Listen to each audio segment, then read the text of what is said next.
20 mai 1900. Me trouvant hors de mon corps, il me sembla que nous étions dans la nuit. J'ai vu l'univers entier, l'ordre parfait de la nature, le ciel étoilé, le silence de la nuit. Il me semblait que tout avait une signification. Pendant que je contemplais cela, il me sembla voir notre Seigneur qui me disait « Toute la nature invite au repos. Mais qu'est le vrai repos? C'est le repos intérieur, le silence de tout ce qui n'est pas Dieu. Tu vois les étoiles scintiller d'une lumière modérée, pas éblouissante comme celle du soleil, le silence de toute la nature, du genre humain et des animaux. Tous cherchent une place, un refuge où être en silence et se reposer de la fatigue de la vie, chose qui est nécessaire pour le corps et beaucoup plus pour l'âme.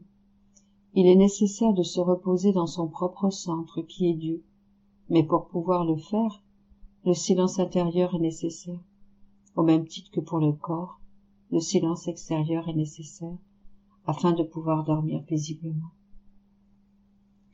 En quoi donc consiste ce silence intérieur?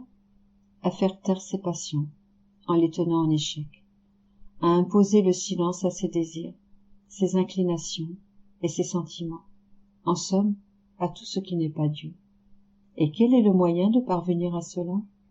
Le moyen unique et indispensable est de démolir son être selon la nature, en le réduisant à rien, comme c'était sa situation avant qu'il soit créé. Quand il a été réduit à rien, il faut le recouvrer en Dieu. Ma fille, toute chose a commencé dans le néant. Même cette grande machine de l'univers que tu regardes et qui a tant d'ordre. Si avant d'avoir été créée, elle avait été quelque chose, je n'aurais pas pu y faire intervenir ma main créatrice pour la créer avec une telle maîtrise, si parée et splendide. J'aurais eu à défaire d'abord tout ce qui aurait existé avant, puis à tout refaire, comme il m'aurait plu. Tous mes travaux dans l'âme débutent à partir du néant. Quand il y a un mélange d'autres choses, ce n'est pas convenable pour ma majesté d'y descendre et d'y travailler. Mais quand l'âme est réduite à néant, et qu'elle vient vers moi, plaçant son être dans le mien, alors je travaille comme le Dieu que je suis, et elle trouve son vrai repos. Qui pourrait dire tout ce que j'ai compris à partir de ces propos de Jésus béni? Oh, que mon âme serait heureuse si je pouvais défaire mon pauvre être pour pouvoir recevoir la divine essence de mon Dieu. Oh, comme je pourrais alors être sanctifié! Mais quelle folie m'habite! Où est mon cerveau pour que je ne l'ai pas encore fait? Quelle est cette misère humaine qui, plutôt que de rechercher ce vrai bien et de voler très haut, se contente de ramper sur le sol et de vivre dans la saleté et la corruption? Ensuite, mon bien-aimé Jésus m'amena à l'intérieur d'un jardin où il y avait beaucoup de gens qui se préparaient à assister à une fête.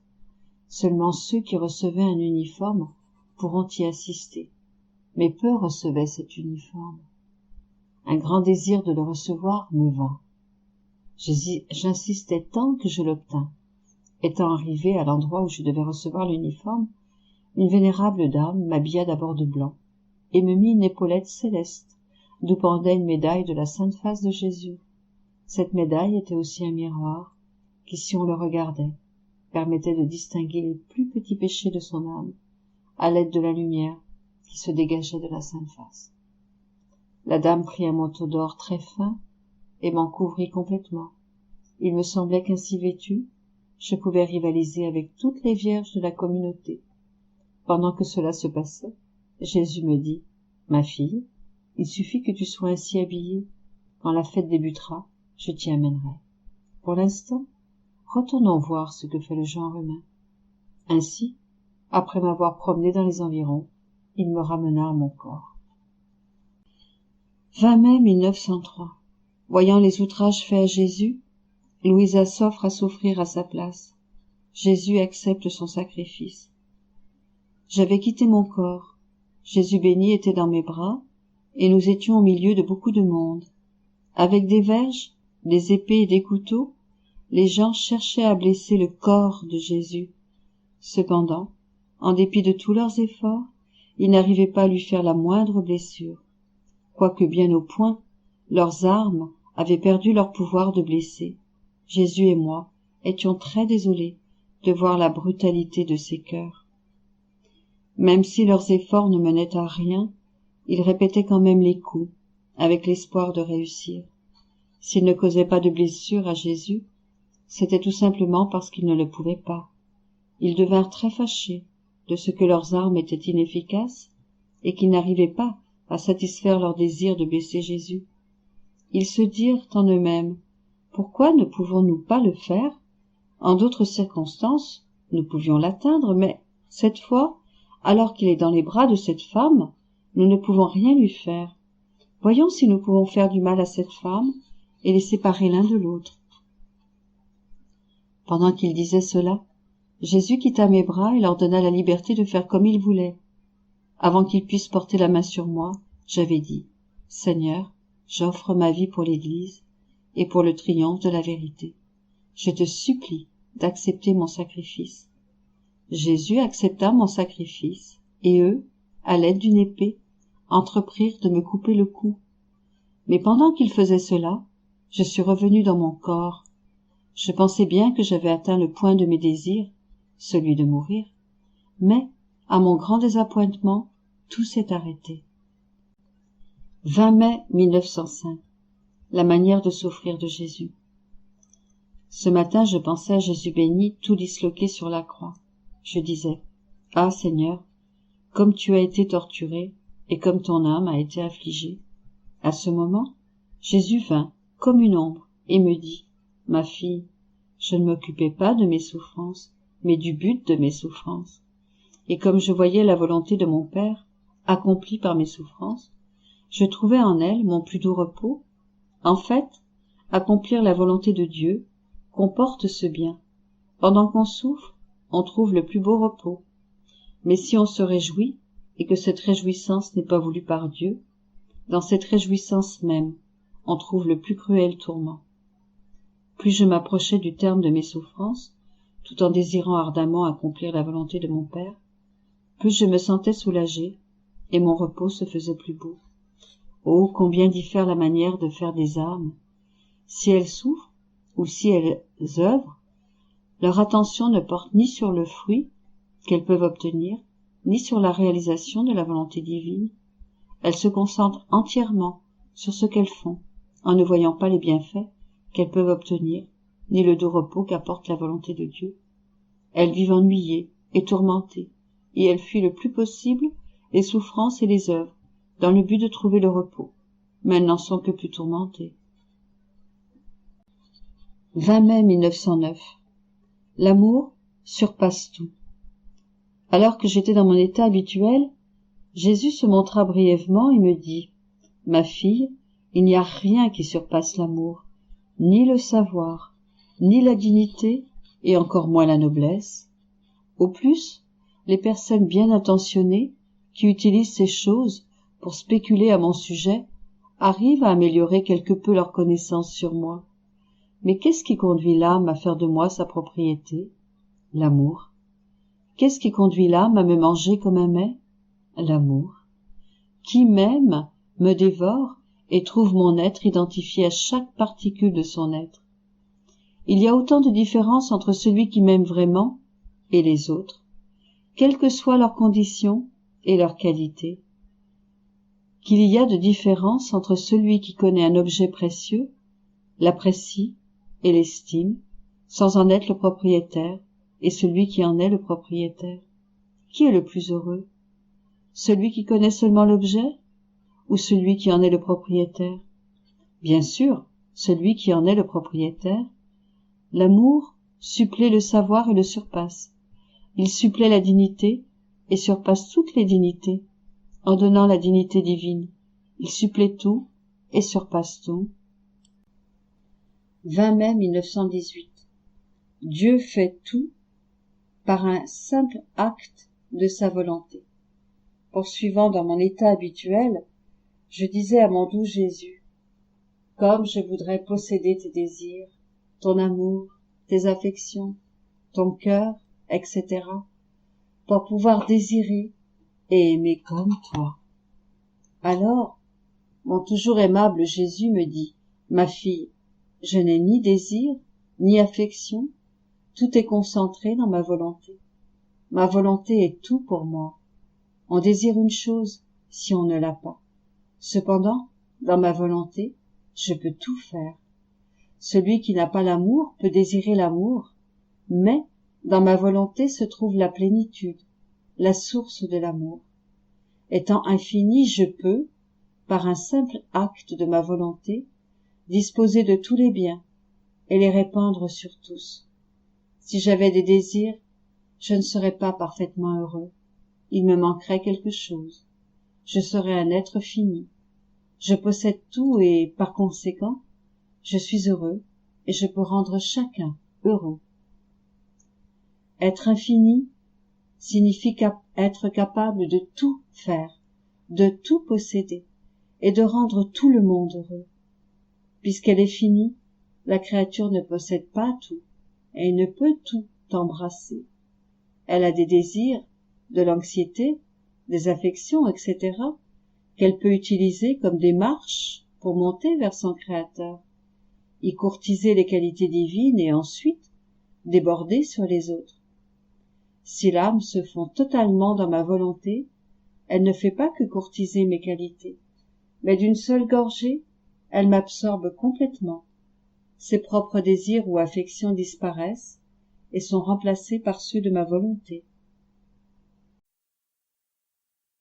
20 mai 1928. Messager divin. La circulaire céleste.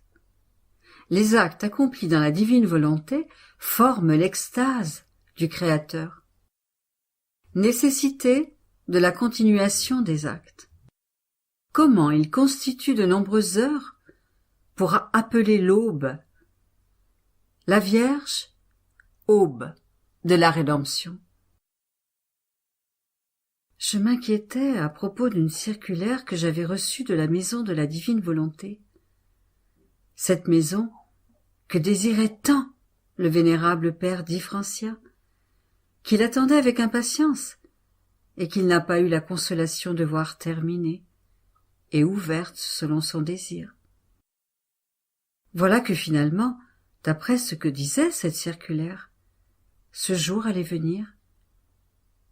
Et je me disais, est-ce vraiment la volonté de Dieu que j'aille là-bas?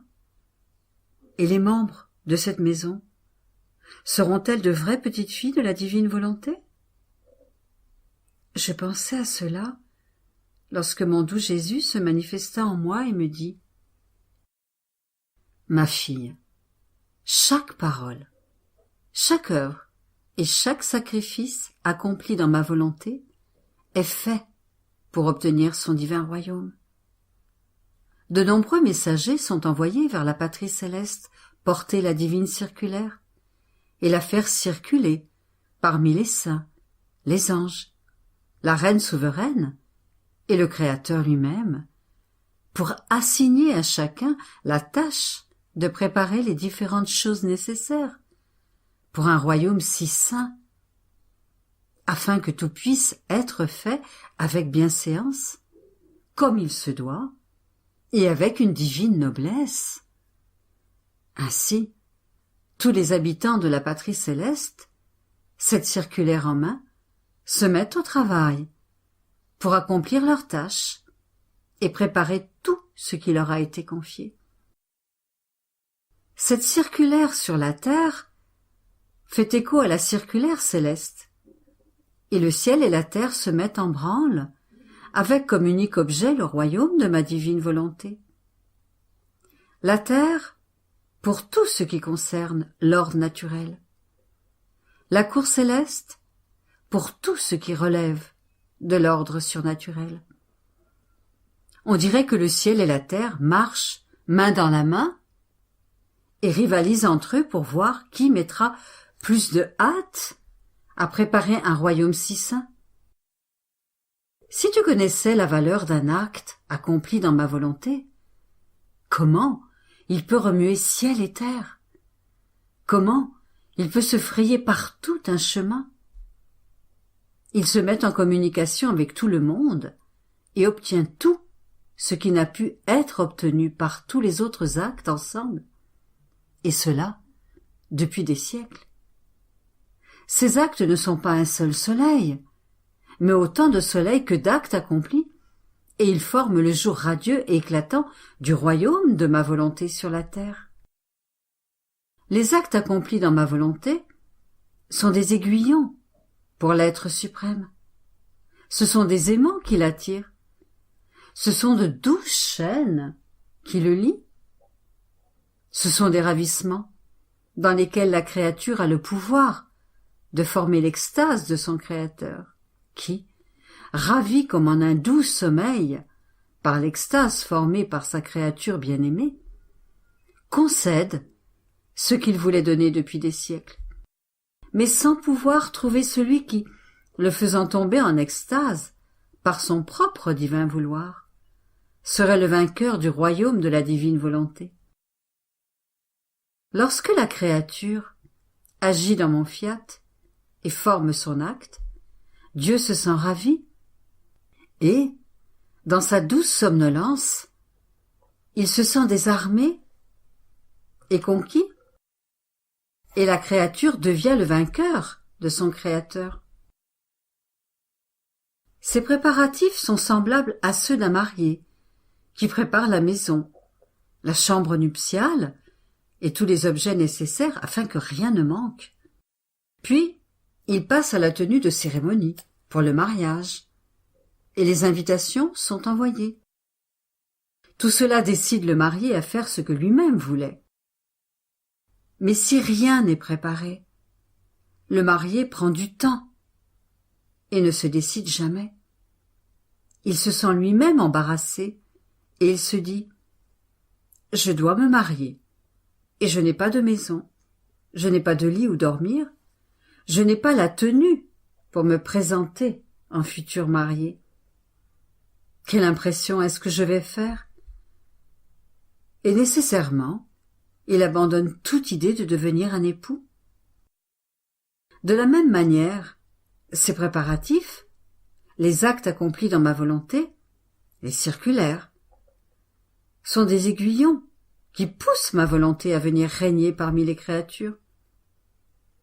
Et mes connaissances sont comme le futur marié qui vient pour épouser les créatures, avec des liens nouveaux, tout comme elles sont sorties de nos mains créatrices. Après quoi, je me sentais fatiguée, épuisée par les privations de mon doux Jésus. Je sentais que ma pauvre petite âme ne pouvait plus tenir sans celui en qui j'avais concentré tous mes espoirs et toute ma vie. Sans lui, tout ce que je faisais et qui m'avait été enseigné par Jésus me semblait être un jeu, des prières sorties de l'imagination et non à la gloire de Dieu. Et je ressentais si peu d'ardeur en faisant mes rondes que je pouvais à peine continuer. Mais alors que, épuisée, je poursuivais mes rondes, je sentis Jésus qui me soutenait et me poussait dans le dos en disant « Ma fille, continue, tu ne dois pas vouloir arrêter. Tu dois savoir que tout a été déterminé par l'être suprême. Les prières, les actes, les souffrances, les soupirs qui doivent être ceux de la créature pour qu'elle obtienne ce que nous-mêmes voulons lui donner et qu'elle désire tant recevoir. Et si tout cela n'est pas accompli, le soleil tant désiré ne se lève pas en nous pour briller au milieu de la longue nuit de la volonté humaine et former le jour du royaume du divin fiat. C'est pourquoi il arrive souvent que bien des actes et des prières soient faits sans que rien ne soit obtenu. Mais alors, à cause d'un autre petit soupir et d'une prière, on obtient ce qu'on attendait depuis si longtemps. Était-ce peut-être ce dernier acte qui a obtenu la grâce? Ah non, C'était la continuation de tous les actes de prière. Et si l'on voit que c'est par ce dernier acte qu'on obtient, c'est parce que cet acte était nécessaire pour compléter le nombre établi par nous. Par conséquent, si tu veux recevoir le royaume de la divine volonté, n'arrête pas. Sinon, faute de cette longue chaîne d'actes qui va jusqu'au trône de Dieu, tu n'obtiendras pas ce que tu veux et que nous voulons aussi te donner. Les actes sont comme les heures qui forment le jour et la nuit. Certaines heures forment le soir, d'autres la nuit profonde, d'autres l'aube, d'autres le lever du soleil, et d'autres le plein jour. Et s'il est minuit, c'est en vain que tu attendrais de voir le jour se lever.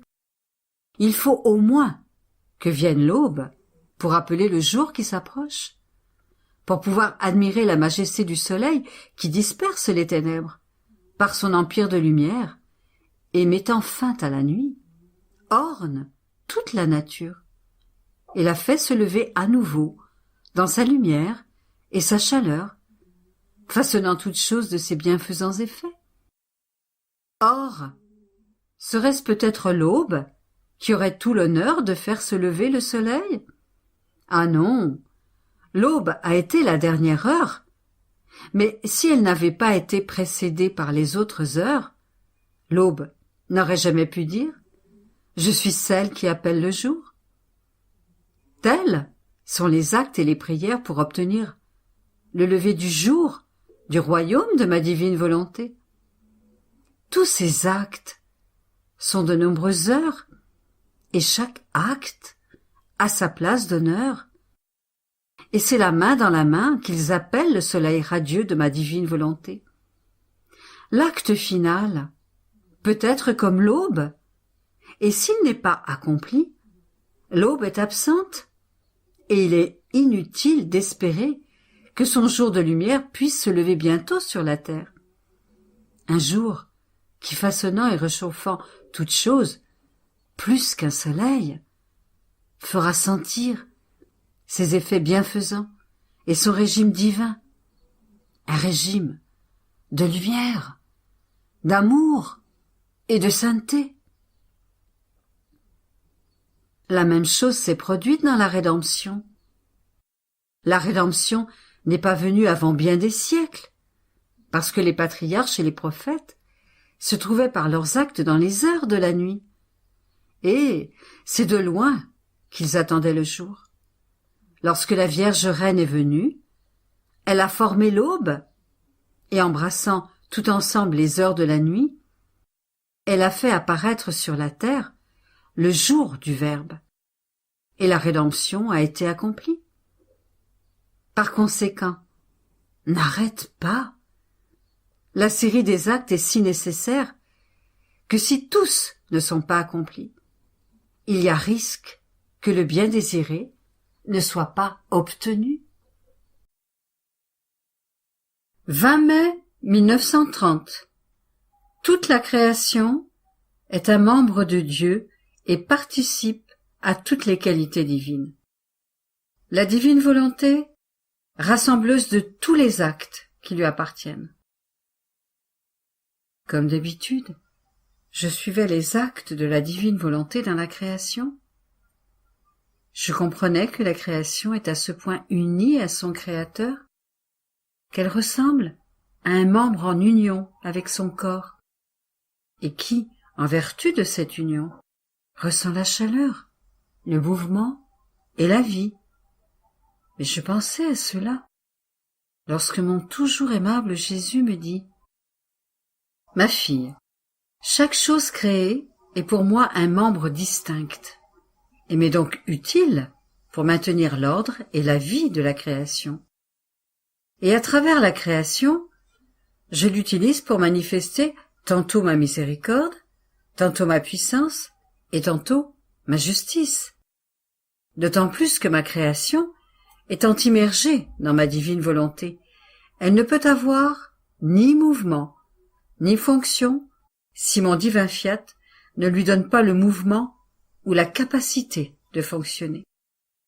Or, tout comme la créature est un membre de Dieu, et tant qu'elle reste unie à Dieu, elle participe à toutes les qualités de Dieu, tout comme un membre attaché au corps participe à la circulation du sang, à la chaleur et au mouvement de ce corps.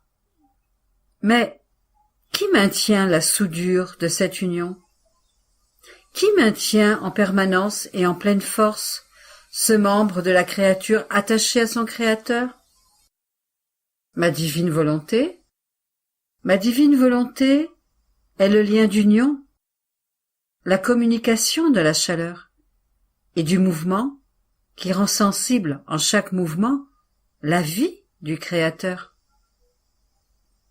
Et plus que le sang, ma divine volonté met en mouvement dans ce membre la sainteté, la force, l'amour et la bonté, bref, toutes les qualités de son Créateur. Mais si ma volonté n'est pas là, la créature sera un membre détaché, qui ne peut pas être en communication avec le corps. La créature semble unie en apparence, mais elle sera comme un membre paralysé qui vit difficilement et sans mouvement. Et ce sera, pour la tête divine, une gêne et une souffrance que d'avoir un membre sans pouvoir lui communiquer le bien de sa vie. Après quoi, il ajouta, ma fille, ma divine volonté est rassembleuse de tout ce qui lui appartient. Jalouse de ses actes, ma divine volonté n'en laisse pas se perdre même un seul, car chacun de ses actes en contient une infinité, une éternité complète, qui ne finit jamais. Par conséquent, ce sont des actes qu'il ne faut pas perdre. Et lorsque mon fiat forme ces actes, l'amour et la jalousie de son acte sont si grands que mon fiat le garde en son sein de lumière comme une gloire et un triomphe de la puissance de ses œuvres.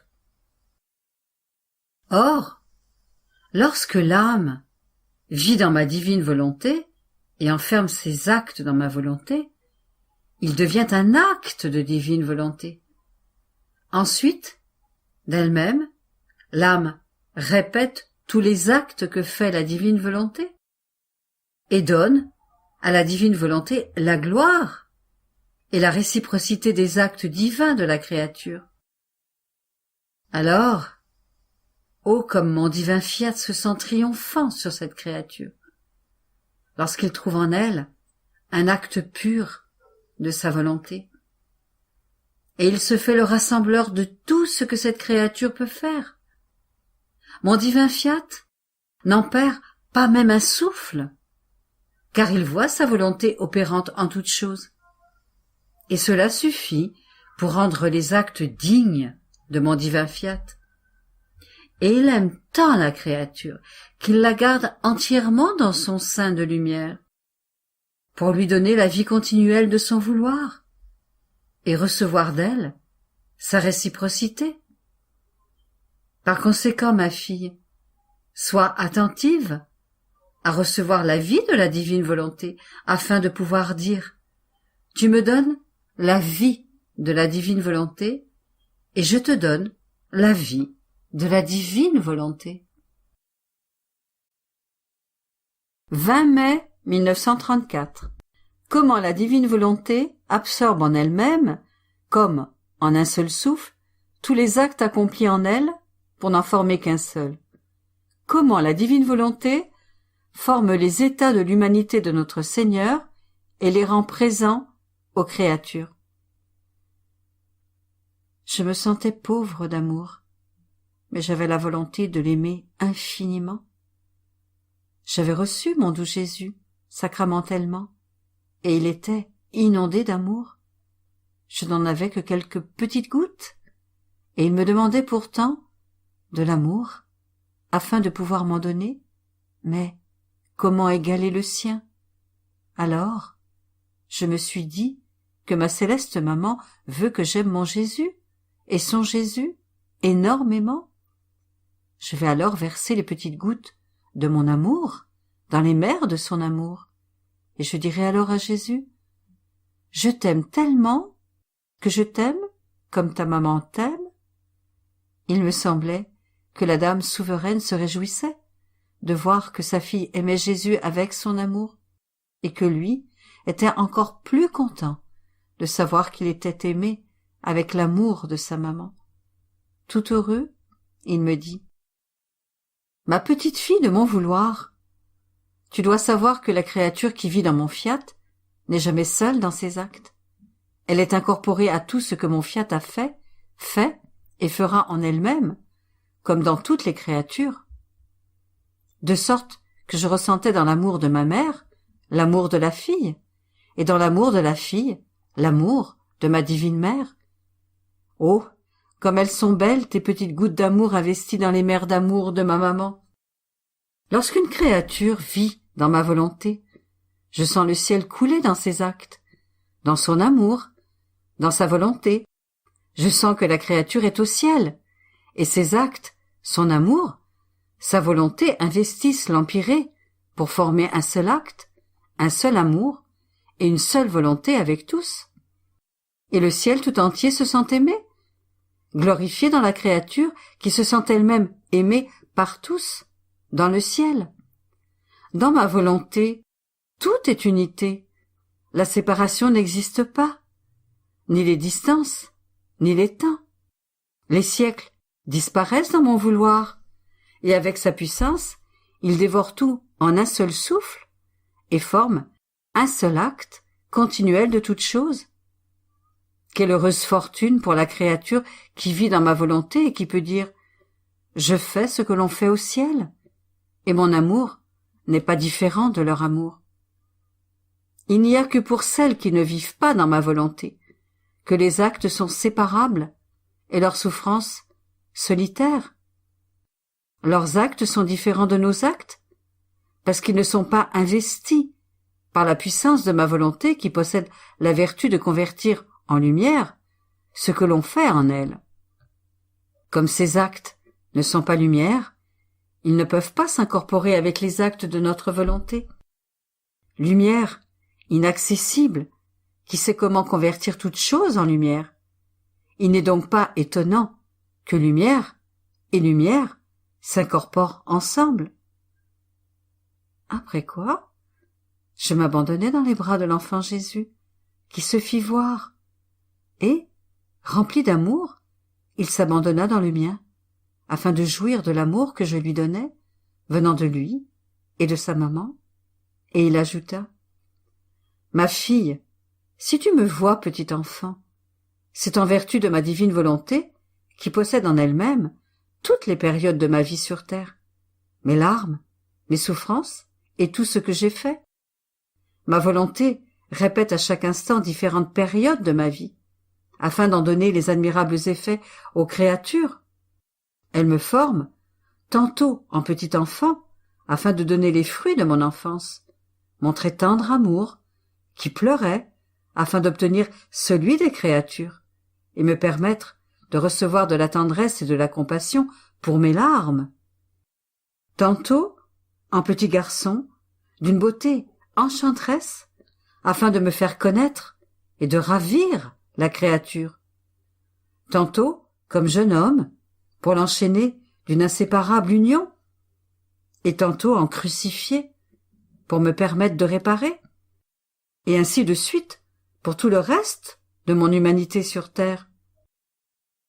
Ô puissance et insurpassable amour de ma volonté, ce que j'ai fait durant ce petit espace de 33 ans, après être monté au ciel, ma volonté le fera pendant des siècles et des siècles, en tenant ma vie prête à être donnée à chaque créature. Tu dois savoir que si la Sainte Église a le grand honneur de voir des âmes qui ont le bonheur de me voir, de m'entendre parler comme si j'étais là avec elles, c'est à ma divine volonté qu'elle le doit. C'est elle qui me rend présent aux créatures, sous différents états. mon humanité est enclose dans son immensité, et ma volonté possède la vertu de présenter l'acte de ma naissance et de me donner l'état de l'enfant Jésus. Je grandis et elle me donne l'état d'un jeune garçon. Toute ma vie est en son pouvoir. Ma volonté la forme parce qu'elle veut me la donner selon l'âge où elle choisit de me montrer, et maintient ainsi toute ma vie comme un acte présent parmi les créatures. Ma volonté maintient ton Jésus vivant, et selon les dispositions des créatures, elle leur fait sentir que je pleure, que je souffre, que je continue de naître et de mourir, et que je brûle d'amour parce que je veux être aimée. Que ne ferait-elle pas? Elle peut tout faire, et il n'est rien sur quoi elle ne maintienne sa suprématie, la vertu conservatrice et l'équilibre parfait et continuel, sans jamais cesser toutes nos œuvres. Ma fille, je dis avec tristesse qu'il vous manque la connaissance de ce que fait mon adorable volonté, le grand bien qu'elle offre continuellement aux créatures, et c'est pourquoi elle veut être connue. Et parce qu'elle n'est pas connue, elle n'est ni appréciée, ni aimée, et la créature ne donne pas la suprématie à toutes nos œuvres. Oh, si l'on savait ce que signifie la volonté de Dieu, le bien qu'elle offre aux créatures, la terre en serait transformée et si fortement attirée que l'on resterait le regard fixé sur elle pour recevoir ses biens éternels. Mais, comme elle n'est pas connue, les créatures n'y pensent même pas et perdent en partie ses bienfaits, parce que tantôt elles la veulent et tantôt elles ne la veulent pas. Tantôt elles la connaissent et tantôt elles ne la connaissent pas. Tantôt elles croient et tantôt elles ne croient pas que c'est mon divin fiat qui donne la vie, le mouvement et toute chose, et qu'il est la raison de toute la création. Et c'est pourquoi mon divin fiat aime tant être connu, pour ce qu'il fait et ce qu'il peut faire, afin de pouvoir dispenser de nouveaux dons et témoigner de son amour envers les créatures, avec une plus grande abondance. C'est pour cela que j'ai voulu le sacrifice de ta vie, un sacrifice que je n'ai demandé à personne, un sacrifice qui te coûte tant, même si tu ne comptes ce sacrifice que lorsque les obstacles et les circonstances surviennent. Mais moi, j'en compte tous les jours. J'en mesure l'intensité, la difficulté et la perte de vie quotidienne à laquelle tu te soumets. Ma bonne fille, ton sacrifice était nécessaire à ma volonté pour se faire connaître. Elle avait besoin, pour donner ses connaissances et se faire connaître, de se servir de toi comme d'un canal, et de faire de ton sacrifice une arme puissante, afin de conquérir, de se révéler, d'ouvrir son sein de lumière et de manifester qui elle est, d'autant plus que la créature, en faisant sa propre volonté humaine, rejetait et perdait la vie de la divine volonté. Il était donc nécessaire qu'une créature accepte le sacrifice de perdre sa vie et la maîtrise d'elle-même, afin que mon vouloir puisse agir, se faire connaître et restaurer sa vie divine. Il en est toujours ainsi dans notre œuvre. Lorsque nous voulons agir avec surabondance envers la créature, nous demandons le sacrifice d'une créature comme prétexte, et c'est alors que nous faisons connaître le bien que nous voulons faire. Et ce bien est accordé selon les connaissances que les créatures acquièrent. Par conséquent, sois attentive et ne cherche pas à t'occuper l'esprit de pensées inutiles sur la raison de ton état. Il était nécessaire à notre volonté. Cela suffit, et tu devrais t'en réjouir et la remercier. 20 mai 1936.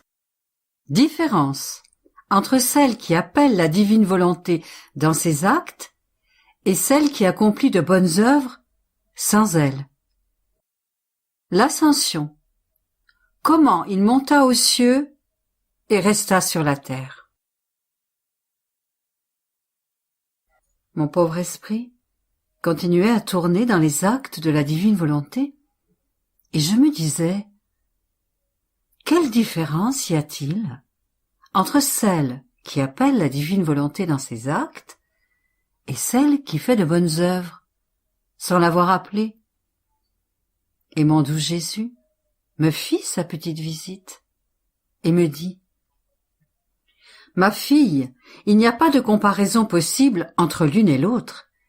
La première, en appelant ma volonté dans ses actes, se débarrasse de ce qui est humain, et elle forme le vide dans son vouloir humain pour faire de la place au mien. Mon vouloir embellit, sanctifie, forme sa lumière dans ce vide, avant de prononcer son fiat créateur. Et il appelle à la vie son œuvre divine dans cette œuvre humaine. Et la créature non seulement participe à cet acte, mais elle devient propriétaire de l'acte divin qui possède la puissance, l'immensité, la sainteté et la valeur divine qui sont inépuisables. C'est pourquoi, dans celle qui vit dans notre vouloir, nous nous trouvons nous-mêmes avec nos actes qui nous honorent et nous couronnent. Par contre, en celles qui font de bonnes œuvres, sans être animées par notre vouloir, ce n'est pas nous-mêmes que nous trouvons, mais l'acte fini de la créature. Et comme nous ne trouvons rien de nous dans ce qu'elles font, nous leur donnons le mérite comme paiement. Mais ce paiement n'est pas la propriété qu'elles peuvent toujours produire.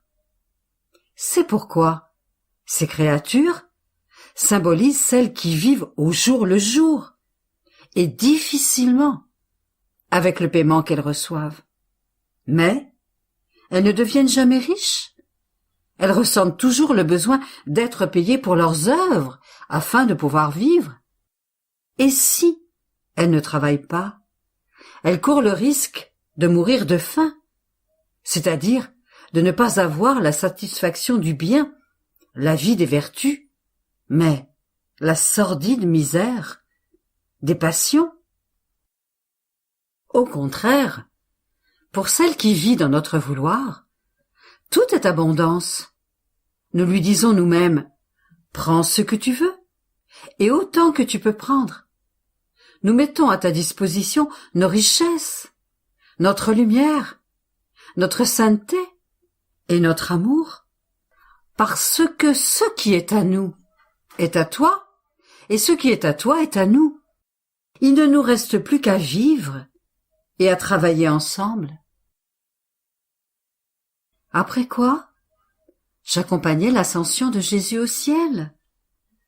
Comme il était beau, toute majesté, entouré de la plus brillante lumière, qui ravissait et captivait les cœurs.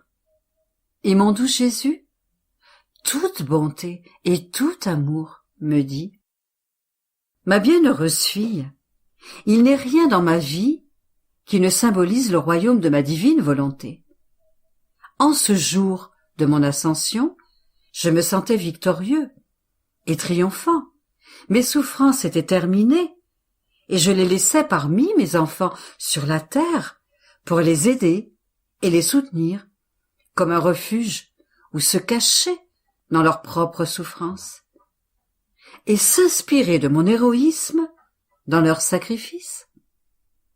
Je peux dire que j'ai laissé mes souffrances, mes exemples et ma vie elle-même comme une semence qui grandit pour former le royaume de ma divine volonté, de sorte que je partais et restais en même temps.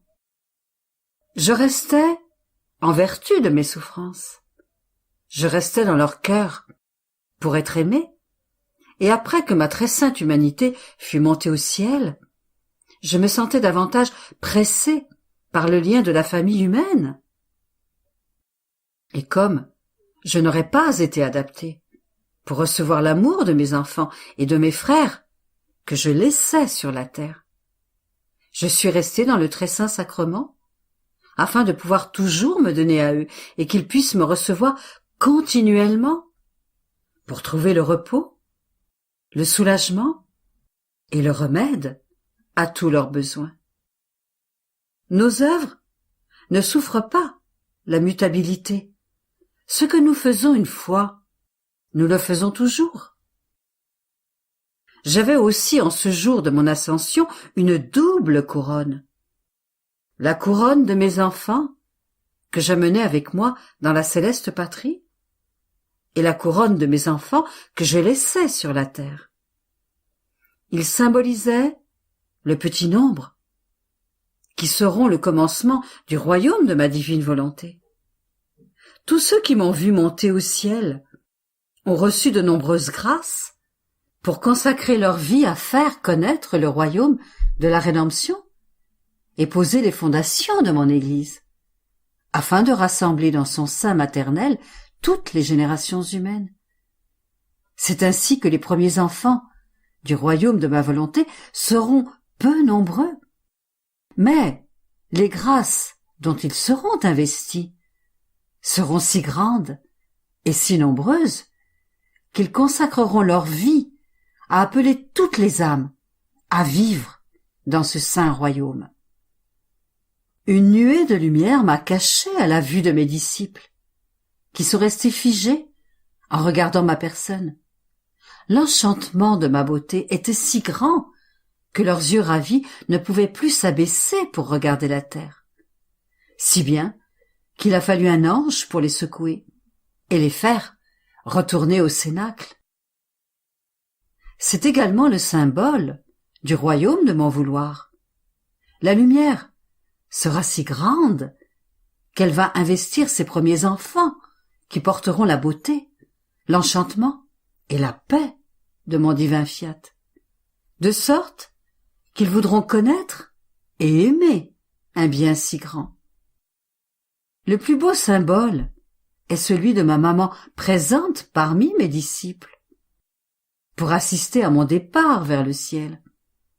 Elle est ainsi la reine de mon Église pour l'aider, la protéger et la défendre. Elle sera présente parmi les enfants de ma volonté. Elle sera toujours le moteur, la vie, le guide, le modèle parfait, la majesté du royaume du divin fiat, si cher à son cœur. Ces ardents désirs, ces délires d'amour maternel, sont de vouloir que ses enfants vivent sur terre dans le royaume où elle a vécu. Elle ne se contente pas d'avoir ses enfants au ciel, dans le royaume de la divine volonté, elle les veut aussi sur terre. Elle pense que la mission de mère et de reine que Dieu lui a donnée n'est pas achevée, qu'elle ne sera terminée que lorsque la divine volonté régnera sur la terre parmi les créatures. Elle veut que ses enfants lui ressemblent et possèdent l'héritage de leur maman. C'est pourquoi la grande dame met tout son cœur et tout son amour à aider la créature qu'elle voit disposée à vouloir vivre dans la divine volonté. Par conséquent, dans les difficultés, pense qu'elle est avec toi pour te soutenir, te donner de la force et prendre ton vouloir dans ses mains maternelles afin qu'il reçoive la vie du fiat suprême